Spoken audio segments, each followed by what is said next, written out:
एक लड़का अपने पिता के पास काम करने के लिए जाता है और जब वो अपने पिता के पास कुछ दिन रहकर काम करता है तभी उसको एक लड़की से मोहब्बत हो जाती है। लड़की बेहद ही खूबसूरत रहती है, लेकिन लड़की अक्सर कर अब उस अपने प्रेमी के कमरे पर भी आने जाने लगती है। इसी बीच उसका पिता दोनों को देख लेता है, लेकिन एक दिन जब फिर जो प्रेमिका होती है लड़के की, वह जब कमरे पर जाती है तो वह गायब हो जाती है। ना वह कमरे पर पहुंचती है, ना ही वह घर जाती है। अब परिजन परेशान होते हैं। लड़का जो होता है अपनी प्रेमिका को लेकर परेशान होता है, और जब दोनों की हकीकत लोगों के सामने आती है, जो सच सामने आता है, वह बेहद ही शर्मसार कर देने वाला था, बेहद ही हैरान कर देने वाला था। नमस्कार, प्रणाम, मैं विशु राय, आप देख रहे हैं विशु वारदात तक। आज की कहानी शुरू करें उससे पहले एक बेहद ही दुखद खबर सामने आई है। उत्तर प्रदेश के संत कबीर नगर की रहने वाली मालती चौहान, जिनके काफ़ी चाहने वाले थे, करीब 6 से 7 लाख सब्सक्राइबर भी थे, उनके फॉलोअर्स भी थे इंस्टाग्राम पर अच्छे खासे, काफ़ी अच्छे अच्छे वीडियो बनाकर वह इंस्टाग्राम पर सोशल मीडिया के माध्यम से डाला करती थी। यूट्यूब पर भी वह वीडियो बनाती थी। कुछ दिनों से उनकी जो पारिवारिक लाइफ थी, यानी कि यूँ कहे पति पत्नी की लाइफ थी, काफ़ी विवाद चल रहा था दोनों के बीच में। जिनके पति का नाम विष्णु राज रहता है और वह मालती चौहान, दोनों यूट्यूब पर काम किया करते थे, रील्स बनाते थे, वीडियोस बनाते थे, काफ़ी अच्छा पैसा आता था। लेकिन मालती चौहान थी शुरू से ही एक गरीब परिवार की लड़की थी। विष्णु राज भी गरीब परिवार से थे, लेकिन दोनों लोगों ने जब यूट्यूब पर साथ मिलकर काम करने लगे, उसके बाद उन्होंने शादी भी कर ली, एक बच्चा भी हुआ, सब कुछ अच्छा चल रहा था, परिवार भी अच्छा चल रहा था, बहुत पैसे रुपए भी आ रहे थे, चारों तरफ खुशहाली खुशहाली थी। लेकिन एक दिन उनके खुशहाली को नज़र लग जाती है। जो मालती चौहान रहती हैं, उनको एक लड़के से मोहब्बत हो जाती है, अपने पति के रहते हुए ही। उस लड़के का नाम अर्जुन रहता है। अर्जुन भी ठीक ठाक लड़का रहता है, वह भी शादीशुदा लड़का रहता है। उससे जब मालती चौहान की नज़र भिड़ जाती है तो अब यह बात विष्णु राज को पता चल जाती है। अब विष्णु राज के बीच, दोनों के बीच आपसी विवाद बढ़ जाते हैं, झगड़ा होने लगता है मालती चौहान और विष्णु राज के बीच में। धीरे धीरे झगड़ा हाथापाई तक आ जाता है, लेकिन दोनों ही, विष्णु राज और मालती चौहान, दोनों ही ऐसे ऐसे वीडियो बनाकर वायरल करते थे, डालते थे कि जिसमें कुछ लोगों को समझ भी नहीं आता था कि वाकई में यह हकीकत कह रहे हैं या जो है ऐसे यूं ही रील्स बना रहे हैं। कभी वह विष्णु राज को मरा हुआ दिखाते थे तो कभी मालती चौहान को मरा हुआ दिखाते थे। ऐसे ही जब उनके फॉलोअर्स, उनके चाहने वालों में मालती राज की मौत की खबर पहुंचती है तो लोगों को यकीन नहीं होता है कि मालती चौहान वाकई में मर चुकी हैं, इस दुनिया में नहीं रही।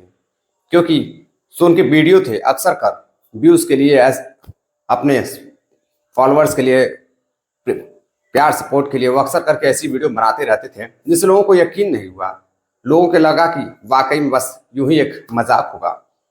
लेकिन जब कई न्यूज़पेपर के माध्यमों में जब यह खबर छपती है तब जाकर लोगों को विश्वास होता है। अब लोगों को जानने की यह चाहत है कि आखिर मालती चौहान ने आत्महत्या की है या फिर उसकी हत्या की गई है। दरअसल जो मालती चौहान होती हैं, एक दिन अपने पति से, जो विष्णु राज होते हैं, दोनों में झगड़ा होता है और दोनों थाने जाते हैं। थाने जाने के बाद दोनों में सुलह सपाटा होता है और वह फिर घर आ जाते हैं। उसी रात विष्णु राज जो होता है, अर्जुन नाम के उसके प्रेमी को बुलाकर मंदिर में शादी करवा देता है। शादी करवाने के बाद जो लड़का होता है वो अपने घर ले जाता है अर्जुन, और उसकी भी शादी पहले हो चुकी होती है। अब उसकी पत्नी घर रखने को तैयार नहीं थी, तरह तरह की गालियां भी देती, भद्दी भद्दी बातें भी कहती। कोई भी पत्नी होगी, अगर उसका पति दूसरी शादी उसके रहते करके आएगा तो कोई भी बर्दाश्त नहीं करेगा।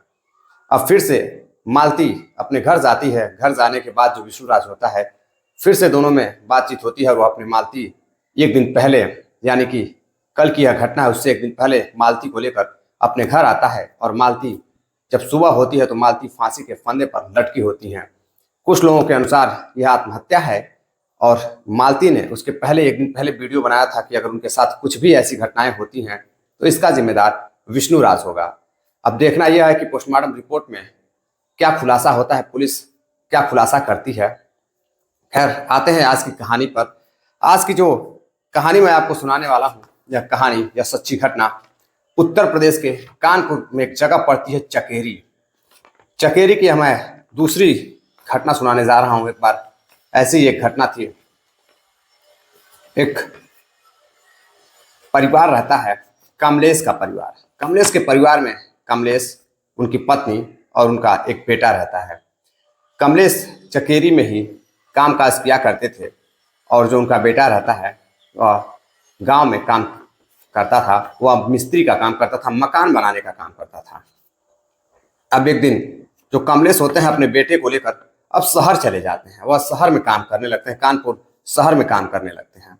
इसी बीच जो लड़का होता है वह एक जगह काम करने जाता है, मकान बनाने जाता है, तो उसे एक 20 वर्ष की लड़की जिसका नाम उर्मिला रहता है, उसकी मुलाकात उससे हो जाती है। और जो लड़का रहता है उसका नाम नीरज रहता है, जिसकी उम्र भी 20 साल ही रहती है। अब नीरज की मुलाकात उस उर्मिला नामक लड़की से होती है।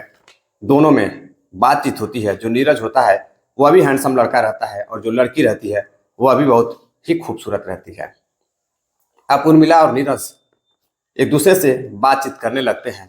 दरअसल नीरज भी उसी घर में काम करने जाता था। अब दोनों में बातचीत होने लगती है और नीरज और उसके पिता जो है पास में ही एक मकान लेते हैं और वहीं रहने लगते हैं, क्योंकि जो मकान का काम था वो काफ़ी लंबा था। अब आए दिन नीरज उसके घर जाया करता था मकान बनाने के लिए और वह लड़की उसे मिला करती थी। और जो लड़की थी वह भी कभी कभी नीरज के घर आती थी। जब भी घर पर कोई नहीं रहता तो वह नीरज के साथ संबंध भी बनाया करती थी, समय भी व्यतीत करती थी। अब एक दिन संबंध बनाते हुए जो लड़की का पिता होता है कमलेश, वह देख लेता है। अब वह अंदर दोनों संबंध बना रहे थे और जब कमलेश आता है तो देखता है कि जो खिड़की है वहां से झरोखे से वह देखता है कि अंदर नीरज और उसकी प्रेमिका संबंध बना रहे हैं। दरअसल जब कमलेश घर पर रहता भी था तब भी वो अपने पिता के रहते हुए भी नीरज अपनी प्रेमिका को लेकर आता था। प्रेमिका भी आती थी, दोनों बातचीत करते थे और वह बैठकर कमलेश से भी बातचीत किया करती थी। एक दिन अचानक से जो प्रेमिका होती है उर्मिला, वह कहीं गायब हो जाती है। वह सामान लेने के लिए घर से बाहर निकलती है, लेकिन शाम हो जाती है, वह घर पर नहीं लौटती है। अब जब वह घर पर नहीं लौटती है तो जो घर वाले होते हैं, उनके परिवार वाले होते हैं, वह काफ़ी चिंतित होते हैं, परेशान होते हैं कि उनकी एक 20 वर्षीय लड़की उर्मिला वह कहाँ चली गई। अब उसके स्कूल में उसके दोस्तों से पूछताछ होती है, उनकी जो भी सहेलियां रहती हैं उनसे पूछताछ होती है, लेकिन कुछ पता नहीं चलता है। अब हार मानकर जो उनके माता पिता रहते हैं मिस्त्री कमलेश के घर आते हैं तो देखते हैं कि नीरज अपने घर पर है और कुछ काम कर रहा है। लोगों को नीरज पर शक भी नहीं होता है। वह फिर से अपने घर जाते हैं और करीब रात भर इंतजार करते हैं। जब एक दिन बीत जाता है, लड़की का कुछ पता नहीं चलता है, तो घर वाले अगले दिन कानपुर के ही एक थाने में जाते हैं और अपने बेटी की गुमशुदगी की रिपोर्ट दर्ज कराते हैं। अब गुमशुदगी की रिपोर्ट दर्ज हो जाती है, पुलिस जांच पड़ताल में जुट जाती है। धीरे धीरे पुलिस जितना भी उस लड़की का हिस्ट्री, भूगोल, जो भी इतिहास रहता है निकालती है, तो पता चलता है कि जो लड़की थी वह नीरज से प्रेम करती थी और नीरज के कमरे पर जाया करती थी। अब पुलिस नीरज को बुलाती है, नीरज से पूछताछ करती है, तो नीरज बताता है कि जिस दिन से वह लड़की उर्मिला गायब है उस दिन से उसका पिता कमलेश भी गायब है। अब यह बात सुनते ही जो पुलिस होती है वह सन्न रह जाती है। अब पुलिस उसके पिता की तलाश करने लगती है, उस लड़की की तलाश करने लगती है। जब उसके पिता और उस लड़की की लोकेशन मिलती है, कॉल डिटेल्स निकाली जाती है उसके पिता की, तो वह दिल्ली के एक कॉलोनी में मिलती है, दिल्ली के नारायणपुर एरिया में मिलती है। अब पुलिस उस जगह पर एक अपनी टीम भेजती है। जब टीम उस जगह पर जाती है तो देखती है कि जो लड़की है और जो कमलेश है वह दोनों एक ही साथ रह रहे हैं। दोनों को पुलिस पकड़ती है, पूछताछ करती है, तो जो लड़की वह बताती है कि वह कमलेश से बेहद प्यार करती है और कमलेश भी उससे बेहद प्यार करता है। दोनों शादी भी कर चुके हैं और दोनों साथ भी रहते हैं। अब पुलिस भी हैरान रह जाती है। पुलिस करती भी तो क्या करती, दोनों को लेकर उत्तर प्रदेश कानपुर थाने पर आती है। परिवार वाले आते हैं, बातचीत होती है।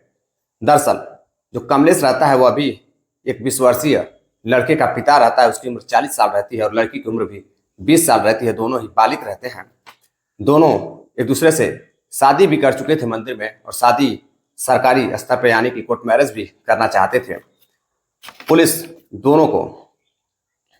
दोनों तैयार हो जाते हैं पुलिस के सामने ही शादी करने के लिए। परिवार वाले कुछ कर नहीं पा रहे थे, और जो बेटा था, हैरानी की बात थी कि जो नीरज था वो अभी वहां पर मौजूद था।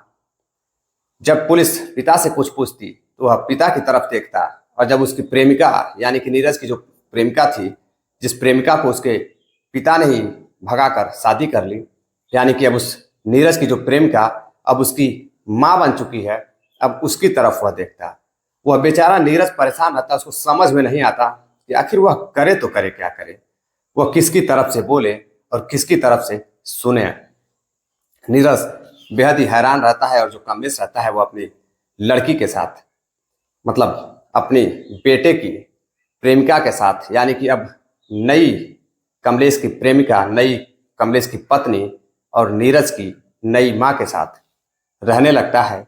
और नीरज अपना पिता का साथ छोड़कर अपने गांव वापस चला जाता है। दरअसल इस कहानी को सुनाने का उद्देश्य आपको जागरूक करना है, सावधान करना है। और यह जो कहानी है मैं बताना भूल गया हूँ, यह कहानी है 2 नवंबर 2023 की, क्योंकि बहुत सारे साथी पूछते हैं कि यह कहानी कब की है, क्योंकि करीब कई महीनों बाद यह लोग फरवरी में घर छोड़कर भागते हैं और 2 नवंबर 2023 में इनकी गिरफ्तारी होती है। कई महीने लग जाते हैं उनका पता लगाने में, तब जाकर उनका पता लगता है। तो कई साथी पूछते हैं कि किस साल की घटना है, कहीं काल्पनिक तो नहीं है, कहीं अपने मन से तो आप नहीं बता रहे हैं। ऐसा नहीं है। आप सभी लोगों को मैं बता दूं कि आप सभी हमारे परिवार के सदस्य हैं। आप लोगों से मैं कभी झूठ नहीं बोल सकता हूं, क्योंकि मैं सिर्फ आप ही से बातें भी करता हूं। जो भी चीज़ें होती हैं मैं खुलकर आपसे कहता हूं। जो भी कहानियां होती हैं मैं आपको रियल सुनाता हूं, बिल्कुल भी बनावटी नहीं रहती है। अपना प्यार और सपोर्ट आप लोग बनाए रखिए। जितने भी साथी चैनल पे नए आए हैं, चैनल को सब्सक्राइब करें, वीडियो को लाइक करें। वीडियो अच्छी लगी तो अपने दोस्तों रिश्तेदारों को शेयर भी करें। साथ में चलते चलते कुछ साथियों ने कमेंट भी किया है, जिनमें बहन जया बाधवानी जी हैं, बहन अंकिता हैं, नासिर पठान हैं, पुनीत हैं, अनिल सालुंखे सर हैं, सतीश गुप्ता जी हैं। आप सभी का बहुत बहुत धन्यवाद जो आप इतना प्यार सपोर्ट देते हैं। आगे भी अपना प्यार सपोर्ट आशीर्वाद बनाए रखिएगा। मिलते हैं एक और नई कहानी के साथ, तब तक के लिए इजाजत दीजिए। जय हिंद, नमस्कार।